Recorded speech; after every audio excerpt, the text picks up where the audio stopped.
حضور اکرم صلی اللہ علیہ وسلم فجر کی نماز کے بعد اصحابہ کرام رضی اللہ تعالی عنہ سے پوچھ لیا کرتے تھے کہ تم میں سے کسی نے کوئی خواب دیکھا ہے؟ اگر کسی نے دیکھا ہوتا تو آپ صلی اللہ علیہ وسلم اس کی تعبیر فرما دیا کرتے تھے۔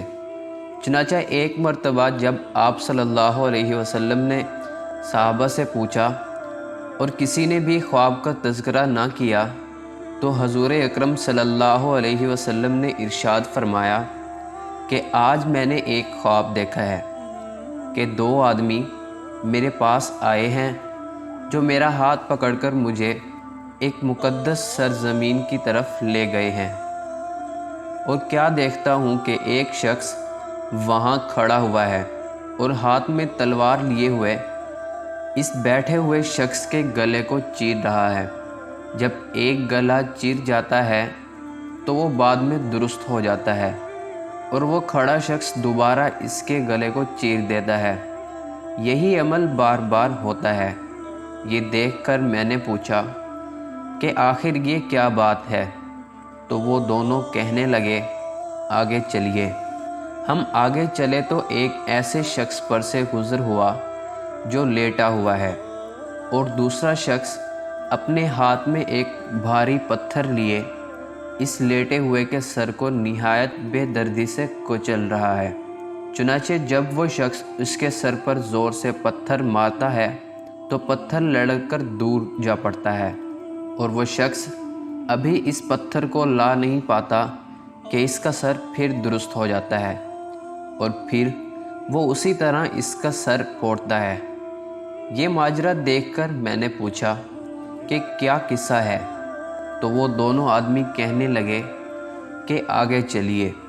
جب آگے چل کر ہم ایسے غار پر پہنچے جو تنور کی طرح اندر سے کھلا تھا اور اوپر سے تنگ، جس میں آگ جل رہی تھی، اور بہت سے مرد و عورت اس میں پڑے تھے۔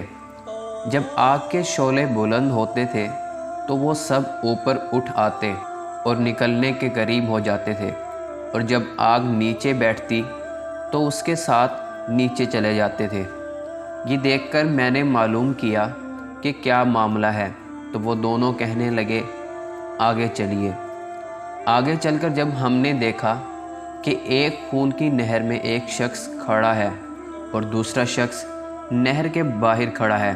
وہ شخص نہر سے باہر نکلنا چاہتا ہے تو کنارے والا شخص اس کو منہ پر زور سے پتھر مار کر اس کو اسی جگہ واپس پہنچا دیتا ہے۔ اس حال کو بھی میں نے معلوم کرنا چاہا، تو وہ دونوں کہنے لگے کہ آگے چلیے۔ آگے چل کر ہم ایک سرسبز و شاداب باغ میں پہنچے، جس میں ایک بڑے درخت کے نیچے ایک بوڑھا آدمی اور بہت سے بچے بیٹھے ہوئے تھے۔ اسی درخت کے قریب ایک اور شخص بیٹھا ہوا تھا جس کے سامنے آگ جل رہی تھی اور وہ اس کو دھونک رہا تھا۔ پھر وہ دونوں مجھے اس درخت پر چڑھا لے گئے۔ اتنا عمدہ مکان میں نے کبھی نہیں دیکھا تھا، جس میں بہت سے بوڑھے، جوان اور بچے موجود تھے۔ پھر باہر لا کر اس سے بھی اوپر لے گئے، جہاں پہلے گھر سے بھی زیادہ عمدہ مکان تھا، جس میں صرف بوڑھے اور جوان تھے۔ اب میں نے ان دونوں سے کہا کہ تمام رات تم مجھے لیے پھر رہے ہو، آخر مجھے اس حقیقت سے بھی تو آگاہ کرو۔ تب انہوں نے بتایا کہ جس شخص کے گلے چیرے جا رہے تھے وہ جھوٹا شخص تھا، جس کی جھوٹی باتیں دنیا بھر میں مشہور ہو جاتی تھی۔ قیامت تک وہ اسی سزا میں مبتلا رہے گا۔ اور جس کا سر پھوڑا جا رہا تھا وہ ایسا شخص تھا جس کو اللہ تعالیٰ نے علم قرآن عطا فرمایا، مگر رات کو غافل ہو کر سوتا رہتا اور دن کو اس پر عمل نہ کرتا تھا۔ قیامت تک وہ اس عذاب میں مبتلا رہے گا۔ اور آگ کے غار میں زناکار پڑے ہیں اور خون کی نہر میں سود خور ہیں۔ ہاں، وہ بڑے میاں جو سرسبز درخت کے نیچے بیٹھے تھے وہ حضرت ابراہیم علیہ السلام تھے، اور ان کے گرد لوگوں کی نابالغ اولاد، اور اسی درخت کے قریب جو آگ بھونکنے والا شخص آپ نے دیکھا وہ مالک داروغہ دوزخ ہے، اور درخت کے اوپر والا وہ پہلا گھر جس میں آپ داخل ہوئے تھے عام مسلمانوں کا گھر ہے اور دوسرا شہیدوں کا ہے، اور ہم دونوں آدمی جبرائیل اور میکائیل ہیں۔ اس کے بعد کہنے لگے ذرا سر اوپر اٹھائیے۔ میں نے سر اٹھا کر دیکھا تو میرے اوپر ایک سفید بادل مجھے نظر آیا۔ وہ کہنے لگے یہ آپ کا گھر ہے۔ اس پر میں نے کہا تو مجھے چھوڑو، میں اپنے گھر میں داخل ہو جاؤں۔ تو اس پر انہوں نے کہا نہیں، ابھی آپ کی عمر پوری نہیں ہوئی، اگر پوری ہو چکی ہوتی تو ابھی چلے جاتے۔ انبیاء کا خواب بھی وہی ہوتا ہے۔